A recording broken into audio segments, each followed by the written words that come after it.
Assalamualaikum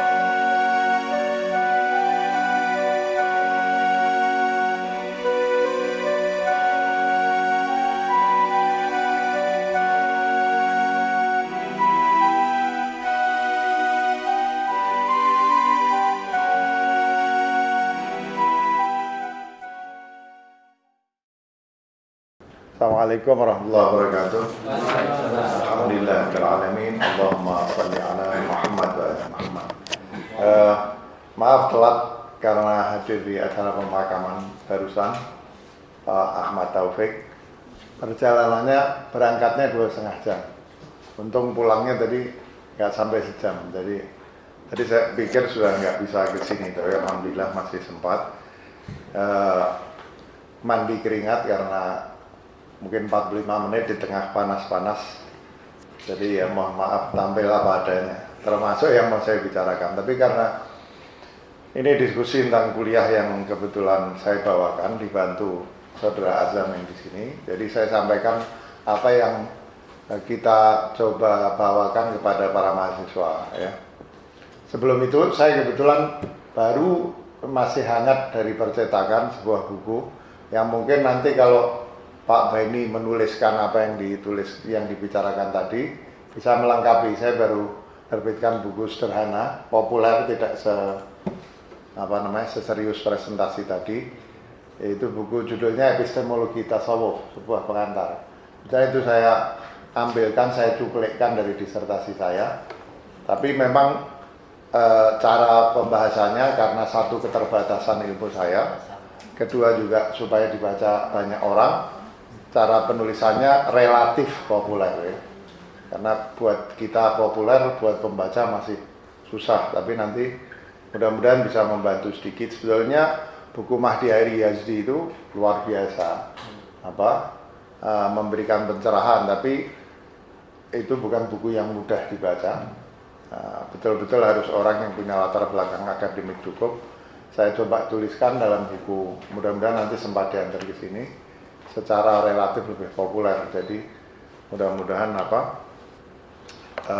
bermanfaat. Saya memang nulis buku bisanya populer, jadi saya nulis buku tentang Ibn Arabi juga saya bikin populer. Selalu alasannya dua, satu karena memang keterbatasan pengetahuan saya tentang topik yang saya tulis, kedua juga bisa dibaca lebih banyak orang gitu ya.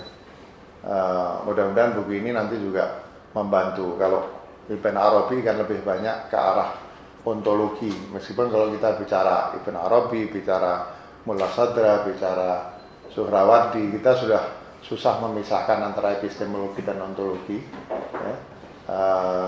Tapi mudah-mudahan masing-masing itu mewakili, yang satu lebih dekat kepada ontologi, yang satu lebih dekat, persisnya itu aproksimasinya saja. Satu didekati dari sudut ontologi, satu didekati dari sudut epistemologi. Dan saya memang kebetulan membahas juga pengalaman tasawuf sebagai instansi dari ilmu huduri di situ. Nah, tapi yang mau saya bahas di sini, biasanya saya selalu mulai menjelaskan kepada mahasiswa apakah kata filsafat agama itu bukan suatu kontradiksi interminis ya. Filsafat agama, biasanya orang yang orang entah yang tidak begitu paham atau punya madhab tertentu dalam melihat filsafat itu apa, itu bisa mempersoalkan apa itu yang disebut filsafat agama ya.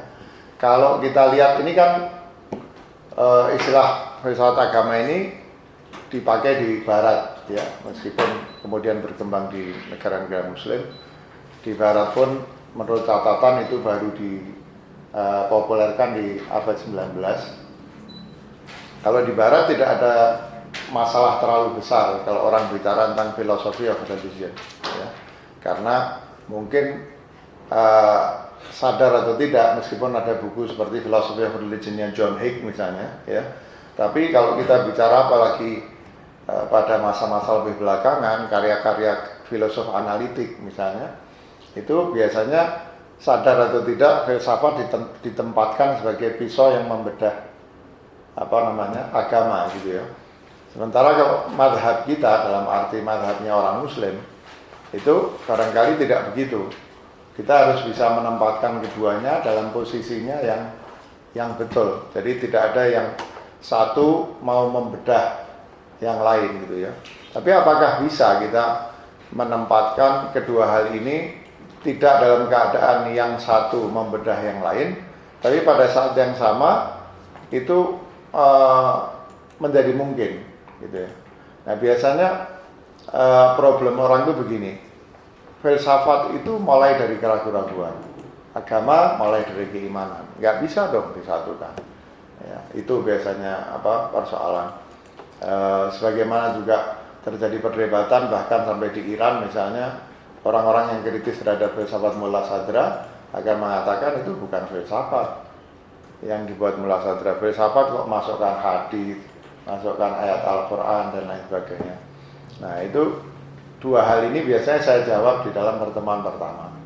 Pertama adalah keliru kalau orang menganggap bahwa filsafat itu mulai dari keraguan, agama mulai dari keimanan. Seolah-olah keimanan itu tidak melibatkan keraguan. Ya.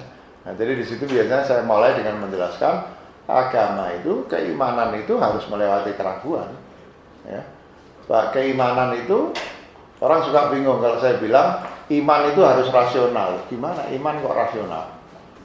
Saya bilang kalau tidak rasional memang bukan iman. Saya bilang sama mahasiswa itu namanya fanatik buta. Iman itu ya harus rasional.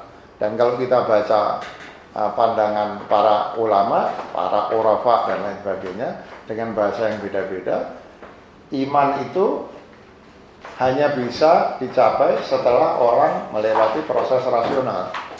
Bahwa agama rasio itu meskipun ada batasnya, tapi untuk sampai kepada apa yang biasa disebut sebagai leap of faith, loncatan keimanan, itu harus orang sampai di satu titik. Namanya juga loncatan keimanan. Artinya apa? Sebelumnya nggak meloncat dia. Itu pakai rasio dulu. Setelah itu baru sampai satu titik, rasio sudah tidak lagi punya kemampuan lebih jauh, baru terjadilah apa yang disebut sebagai lompatan keimanan itu. Ya. Nah, jadi keliru kalau orang menganggap bahwa keimanan itu tidak rasional, karena itu tidak mungkin ada satu disiplin yang namanya filsafat agama. Mungkin karena agama itu keimanan itu harus melewati rasionalitas. Itu satu. Nah, itu menjawab pertanyaan apa mungkin keduanya disatukan. Sehubungan dengan kritik orang terhadap misalnya filsafat hikmah ya, yang biasanya pengikut Ibn Sina akan sangat kritis, itu bukan filsafat. Saya pernah berdebat panjang sama orang yang sudah kuliah belasan tahun atau puluhan tahun di Iran, yang sangat kritis terhadap Mullah Sadra. Saya bilang saya ini punya background filsafat sains. Itu kalau kita dalam filsafat sains itu, dan ini sering saya sampaikan, itu satu teori itu mempunyai dua konteks. Yang pertama yang disebut sebagai konteks of discovery, yang satunya adalah konteks of justification. Ya. Sains itu meskipun terjadi perdebatan, ada orang seperti Hempel dan lain sebagainya yang kemudian punya pendapat khusus, umumnya kesepakatan yang sudah menjadi kesepakatan itu adalah bahwa satu teori itu disebut ilmiah, disebut rasional, itu kalau dalam hal justifikasinya, atau dia bisa dijustifikasi secara rasional. Tapi kalau discovery-nya itu nggak harus. Jangankan pada filsafat seperti filsafat hikmah. Dalam sains keras pun, itu tidak semua penemuan itu discovery-nya dilakukan secara ilmiah, dalam arti empirik dan rasional. Ya. Contoh yang populer yang dipakai Hempel juga misalnya, itu contoh penemuan rumus bensin.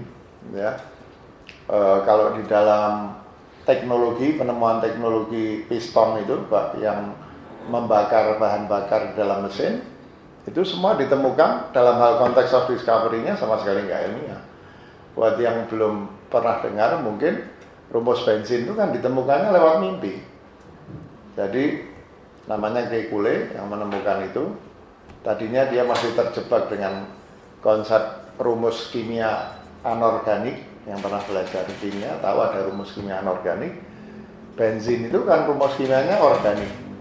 Waktu itu kan belum ditemukan rumus organik itu. Justru benzin itu menandai, penemuan rumus benzin itu menandai ditemukannya rumus kimia organik. Jadi dia kotak-katik nggak ketemu, sampai capek Kekule ini. Dan diceritakan, dan ini dikutip dalam buku-buku pesawat sains. Ini bukan karangan saya, ini satu hal yang orang belajar pesawat sains akan ketemu sama ini. Terus dia dalam keadaan mengantuk, katanya dia memutar kursinya menghadap api unggun itu, fireplace.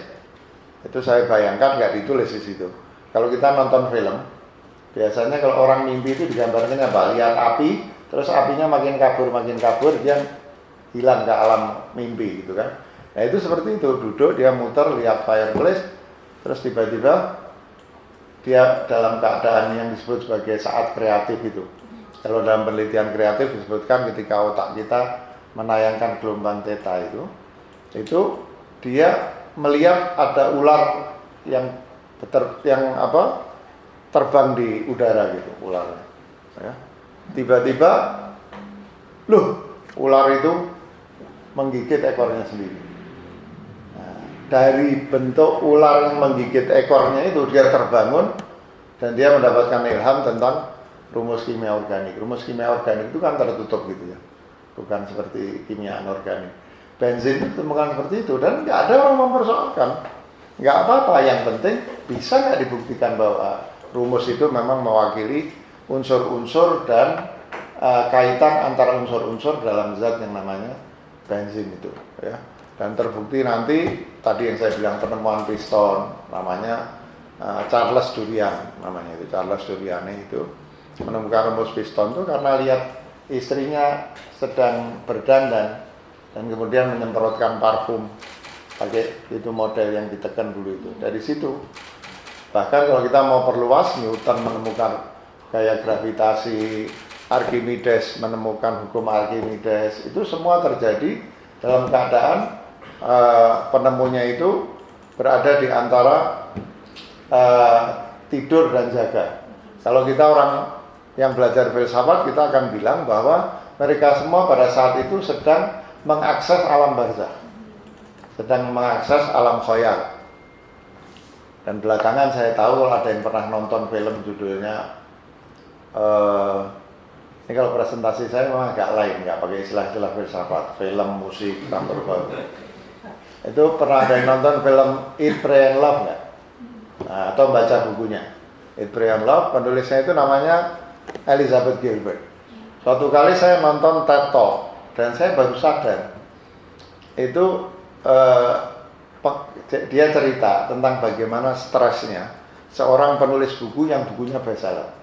Jadi ketika dia bestseller menulis Eat, Pray and Love, setelah itu dia stres luar biasa. Apakah dia akan mampu melahirkan karya kreatif seperti yang jadi bestseller? Dan sampai detik ini Elizabeth Gilbert sudah nulis 2-3 buku nggak ada yang bestseller. Jadi stres dia terbukti. Nah, terus dia bercerita tentang setiap karya kreatif seperti itu sebetulnya itu karya yang disebut genius. Genius itu ya kok sini. Genius itu ternyata saya baru sadar berasal dari kata genie, artinya jin. Betul ini, dibuka enggak? Bukan.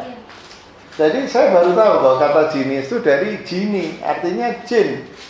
Jadi orang kreatif itu orang kerasukan jin. Nah, kalau kita lihat dalam filsafat Islam, itu orang yang mempunyai akses ke alam barzakh. Jin itu kan berada di lokasi alam barzakh atau sedikit di bawahnya alam barzakh. Kok ini? Coba lihat. Yang bukan ini. Oh, bukan juga. Coba bawahnya lagi. Ini ada mata-mata gugur. Oh ya betul yang bawahnya. Ya. Nah jadi saya baru tahu bahwa orang kreatif itu sebetulnya orang yang kerasukan jin. Ya. Nah kalau kita lihat itu di mobil boleh. Ini bukunya, buku kecil, buku sederhana. Judulnya Epistemologi Tasawuf. Ya sebagian besar dari Surawardi, Mula Sadra sama Surawardi tapi ya ilhamnya banyak dari bukunya Mahdi Hairi ya. Silakan. Nah, jadi sebetulnya karya kreatif itu dan kalau kita hubungkan bahwa sebetulnya kreativitas itu adalah terjadi pada saat kita terhubung dengan alam imajinal itu tepat gitu ya. Nah, jadi banyak ini. Saya kasih contoh biasanya yang sangat menarik itu, contoh saya sendiri. Nggak ada di buku filsafat sains karena waktu mereka nulis belum terjadi. Itu pernah sekali waktu hadiah Nobel di bidang fisika. Itu kan diberikan kepada dua orang, tidak saling kenal. Satu namanya Steve Weinberg, satu namanya Abdus Salam. Muslim Ahmadiyah ya. Nah, dua-duanya mendapat hadiah Nobel untuk satu sumbangan yang sama, yaitu menghasilkan teori yang mendukung bagi proses penemuan apa yang disebut sebagai the theory of everything. Ya, orang kan sekarang sedang dengan biaya yang dahsyat, dengan lab yang dahsyat, orang sedang mengejar apa yang disebut sebagai the theory of everything. Gampangnya itu, theory of everything itu satu teori. Sekarang ini kan kalau dalam fisika, rumus untuk menjelaskan benda-benda subatomik itu tidak berlaku bagi benda-benda astronomik. Rumus benda astronomik itu nggak bisa dipakai untuk menjelaskan benda-benda subatomik. Padahal para ahli fisika yakin bahwa sebetulnya ada satu rumus yang berlaku baik untuk benda astronomik maupun subatomik. Dan itu tauhid sebetulnya. Itu keyakinan akan tauhid, betul? Jadi kalau kita itu keyakinan akan tauhid, pasti ada itu rumusnya. Karena kalau kita yakin pada tauhid, apalagi pada wahdatul wujud, itu tidak mungkin tidak ada rumus yang bisa menjelaskan keduanya, itu nggak mungkin dong, sumbernya satu, ya kan? Nah, dua-duanya menemukan itu. Yang menarik ketika diwawancara Abdus Salam, bagaimana ceritanya kamu menemukan itu? Oh, saya dapat ilhamnya dari Al-Quran.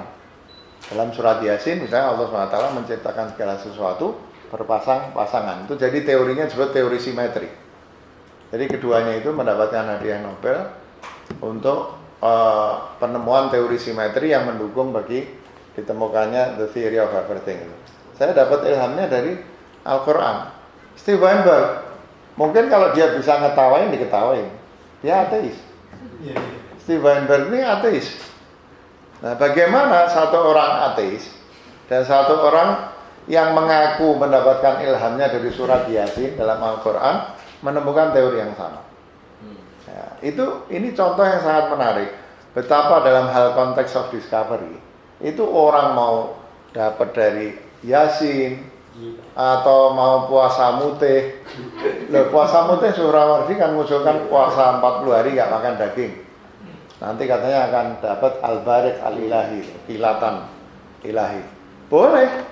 Tapi Steve Weinberg mungkin makan daging, makan segala macam, keju. Akhirnya juga mendapatkan teori yang sama-sama membuat mereka mendapatkan hadiah Nobel. Ini menunjukkan bahwa yang penting dari satu teori itu adalah konteks of justification. Nah, kalau kita kembali ke Mula Sadra, nggak usah bingung. Mau pakai hadis, pakai atau Quran, pakai apapun, selama Mula Sadra bisa membuktikan secara peripatetik kebenaran teorinya, atau kalau pakai istilah dalam filsafat keilmuan apa yang disebut sebagai koherensi logis, ya. Kalau filsafat biasanya tidak koheren, bukan saya sekarang lupa istilah kita. Satunya koherensi apa? Korespondensi, ya. Jadi selama secara logis atau itu bisa dibuktikan secara korespondensi logis, bisa diterima, gitu ya. Nah, jadi dalam soal filsafat agama nggak ada masalah menyatukan filsafat dan agama. Selama misalnya apa? Membahas tentang eskatologi. Ya, membahas tentang eskatologi. Salah satu topik dalam filsafat agama itu eskatologi. Itu biasanya kalau kita baca di dalam filsafat Islam yang dilakukan pembuktian itu dalam konteks of discovery itu. Tapi itu masih masuk dalam bidang filsafat. Jangan bilang bahwa karena argumentasi-argumentasi yang membuktikan keberadaan akhirat itu diperoleh dari Al-Quran, maka dia menjadi tidak layak lagi disebut sebagai filsafat. Selama bisa dibuktikan dia koheren secara logis, dia bisa disebut sebagai filsafat. Jadi persoalan filsafat agama, bahkan jika itu diurus oleh filosof-filosof yang beragama pun, itu masih sah gitu ya. Nah, dan sebetulnya menjadi penting, saya bersama Pak Abbasi dulu sempat berdiskusi, tapi belum bisa diwujudkan karena waktu itu ICAS belum dapat izin S2. Pak Khalid waktu itu mengusulkan supaya setelah dapat izin S2 baru kita diskusi. Akhirnya dapat izin S2, nggak ketemu juga sampai sekarang. Pas kita mau ketemu, Pak Khalid mau umroh. Pak Khalid pulang umroh, saya umroh ke Swedia, ke New Zealand. Jadi akhirnya nggak ketemu. Saya kira penting sekali untuk kita nanti diskusi supaya pengajaran kita ini koheren, gitu ya. Koheren di antara berbagai mata pelajaran. Pertama, pemilihan mata pelajarannya solid. Kedua, setiap mata pelajaran itu diberikan dengan suatu arah yang satu mendukung yang lain. Sebetulnya kira-kira mungkin berapa tahun lalu ya, mungkin 8 tahun, 9 tahun lalu atau lebih mungkin, saya lupa. ICAS ini berapa lama ya? 2002. Ya, saya kira 10 tahun lalu mungkin atau kurang, itu kita pernah ketemu di penginapannya UIN Wisma Saida, kita pernah ketemu dan kita pernah nyusun kurikulum bareng-bareng pada waktu itu. Tapi ya gitulah, agak buru-buru. Cuman kita sempat tukar-menukar silabus, kita sempat diskusi, berbeda pendapat, kemudian kita sepakati. Saya kira karena itu sudah 10 tahunan yang lalu, mungkin sekarang juga dosen-dosen ini perlu duduk bersama untuk menetapkan lagi arahnya kemana, kemudian arah itu hendak ditempuh dengan kurikulum seperti apa, lalu setiap mata pelajaran itu silabusnya seperti apa ya. Nah, kebetulan kalau filsafat agama ini saya tadi minta dikirimkan ke saya, itu seperti ini arahnya. Iya.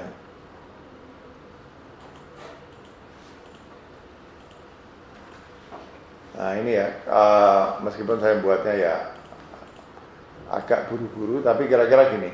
Deskripsi mata kuliah menjelaskan tentang filsafat agama, perbedaan corak pendekatan teologis dan filosofis terhadap agama, teori-teori kebenaran dan konsep-konsep ketuhanan. Jadi yang saya maksud begini, memang kan definisi filsafat pun yang mau kita pakai itu harus kita tetapkan apa? Apakah filsafat itu terjemahan dari kata falsafah yang secara teknis memang difahami sebagai filsafat peripatetik atau tidak? Atau masuk situ ilmu kalam misalnya. Lagi-lagi ini persoalan tadi, nggak masalah. Itu kan bedanya tasawuf, filsafat peripatetik, atau isyraqiyah tasawuf atau peripatetik. Kemudian atau kalau kita bagi filsafat peripatetik, filsafat isyraqiyah termasuk hikmah dan tasawuf, itu kan bedanya dari metode. Nah, tapi sebetulnya tiga-tiganya itu kalau kita lihat dari konteks of discovery-nya bisa disebut sebagai filsafat. Kita mau pakai yang mana? Kita mau pakai definisi filsafat dalam makna teknis, itu berarti hanya filsafat peripatetik.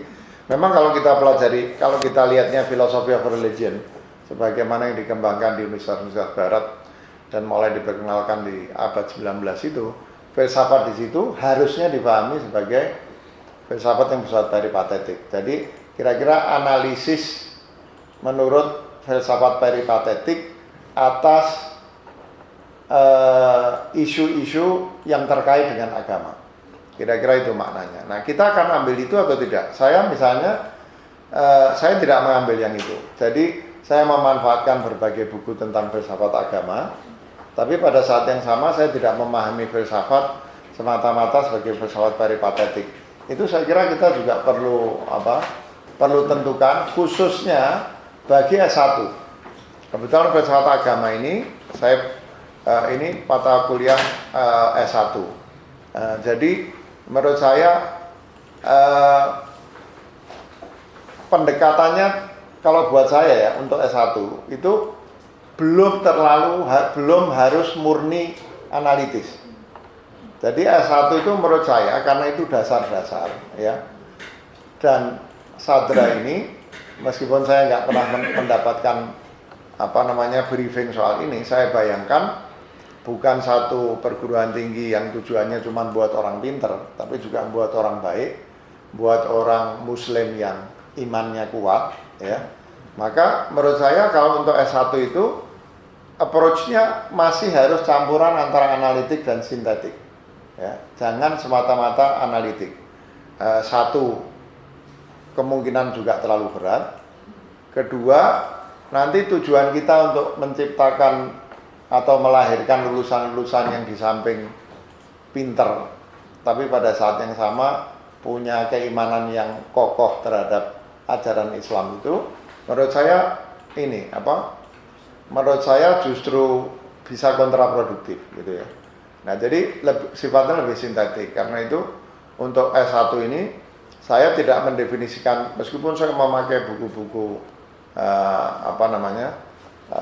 filsafat agama menurut Barat gitu, tapi dalam pengajarannya saya tidak membatasi pada filsafat peripatetik ya. Pada kenyataannya sebetulnya kalau kita bicara tentang konsep Tuhan itu juga bahkan di dalam standar pengajaran filsafat agama Barat itu kita bicara tentang panteisme, pandeisme, panendeisme, panenteisme, semua kita bahas juga di situ. Tapi saya membebaskan diri saya untuk memahami filsafat dalam makna yang lebih luas. Tapi kalau tema-temanya biasanya tetap tema-tema atau approach-nya tetap ini ya. Nah, kemudian tujuan instruksional khususnya apa? Sekarang mungkin sudah nggak dipakai istilah ini, tapi saya malas belajar. Sekarang dipakainya apa nggak tahu itu. Bukan tujuan instruksional khusus dan umum kalau nggak salah sekarang. Tujuan instruksional umumnya dulu. Mahasiswa memahami apa yang dimaksud dengan filsafat agama dan unsur-unsurnya. Kedua, mahasiswa memiliki kemampuan untuk menalar agama, yakni memahami agama dari sudut pandang rasionalitas. Ya. Itu termasuk tujuan yang sangat penting. Ketiga, mahasiswa memiliki sudut pandang yang terbuka dan inklusif terhadap berbagai pemahaman atas keragaman, ya, serta mampu mengambil manfaat dari keragaman itu. Jadi kalau saya tiga itu yang saya ini. Jadi memahami filsafat agama dan unsur-unsurnya apa, memahami agama dari sudut rasionalitas, dan ketika mahasiswa memiliki sudut pandang yang terbuka, melihat berbagai macam pandangan yang berbeda-beda sehubungan dengan isu-isu yang dibahas dalam filsafat agama itu. Ya, misalnya ketika membahas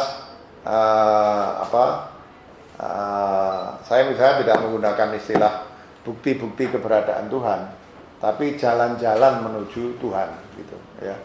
Karena itu bukan bukti sebetulnya yang dibilang kosmologis, teleologis, nanti ada bukti dari pengalaman religius, itu tidak tepat disebut sebagai sebagai bukti.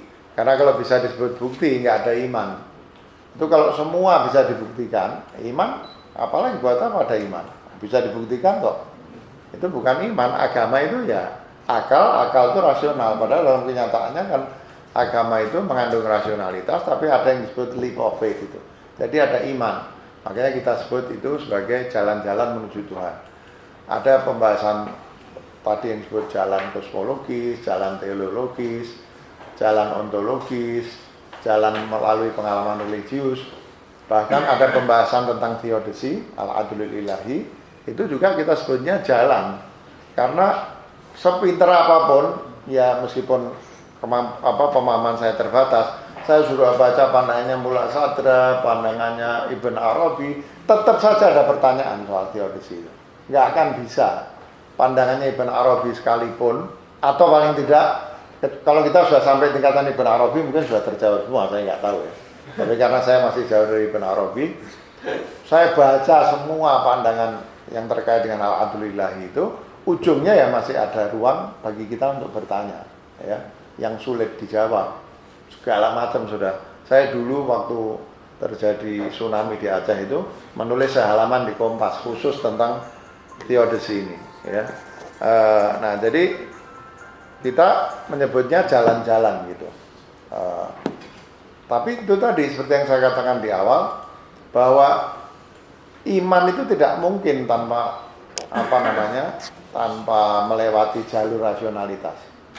Nggak ada cerita orang beriman tanpa menerapkan rasionalitas. Makanya ada jalan kosmologis, jalan ontologis, jalan teologis, jalan dari pengalaman religius, jalan menurut teodise. Nanti setelah kita lewati jalan-jalan itu, seperti kata Imam Ghazali dalam Al-Munqidh Minadh Dhalal, ya, orang suka salah paham, dulu saya salah paham juga. Dan kadang-kadang menurut saya sebagian pemikir Syiah itu suka underestimate sama pemikir Sunni juga.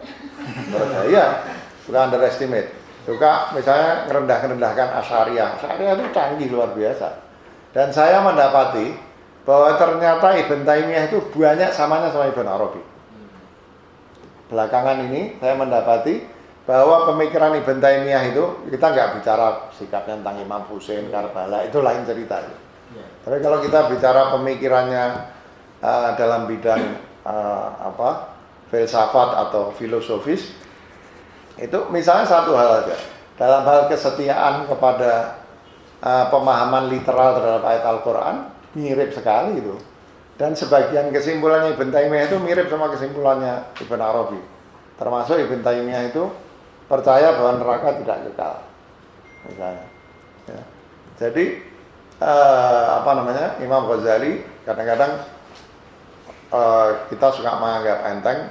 Saya baca Imam Ghazali sebelum sebagian di sini lahir. Itu pada saat itu saya juga gitu menganggapnya Ibn Arabi ini anti akal. Padahal sebetulnya enggak. Kalau kita baca dalam Al-Munqidh Minadh Dhalal, dia mengatakan akal itu berfungsi sampai satu titik yang dia sudah enggak bisa lagi mengantar kita lebih jauh. Tapi ada fungsinya. Sampai batas tertentu, memang kita harus lewat akal sebelum terjadi apa yang disebut sebagai lompatan keimanan itu. Ya. Nah, terakhir ini secara cepat aja karena saya sudah ngomongnya agak lama. Jadi pertama membahas tentang biasanya pengantar itu yang saya sampaikan sekarang ini. Kemudian nanti membahas agama dari berbagai aspeknya, keimanan, hukum, praktek keagamaan, simbol agama, pengalaman religius. Itu pertemuan kedua.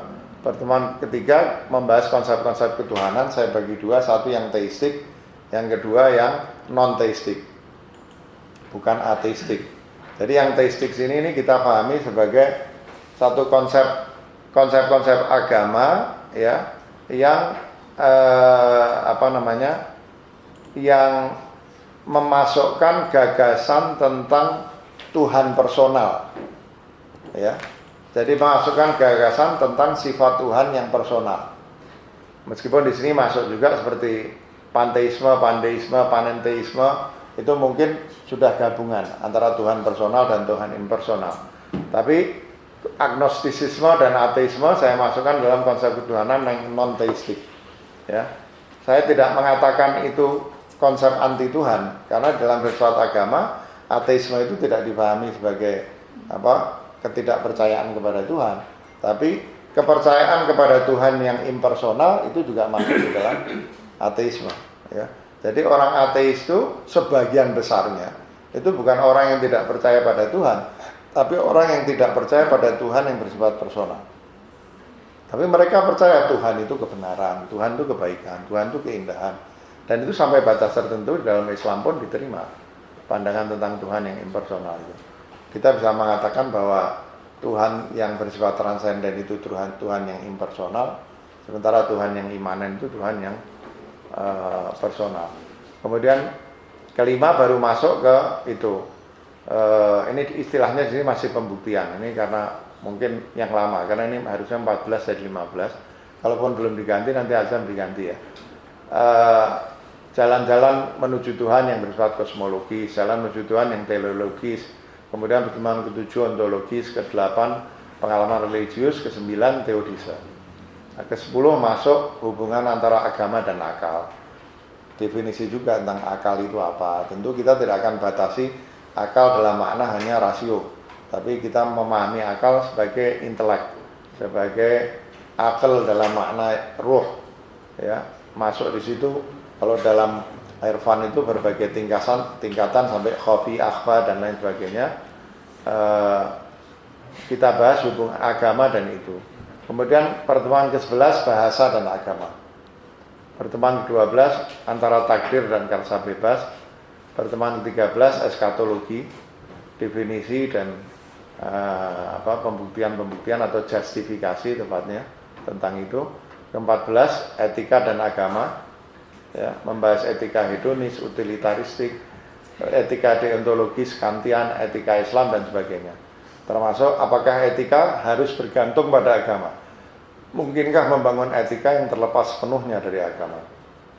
Nah, pernah kita masukkan nomor 15 itu agama dan filsafat sains. Tapi karena pertemuannya hanya 14 kali, biasanya ini jadi korban, nggak kita ajarkan, ya. Jadi sistematika ini kalau kita baca buku-buku philosophy of religion mirip sekali, hampir sama. Itu dari satu buku ke buku lain. Perbedaannya hanya sedikit-sedikit antara satu buku dan buku lain. Ini menggunakan sistematika filsafat agama Barat gitu ya.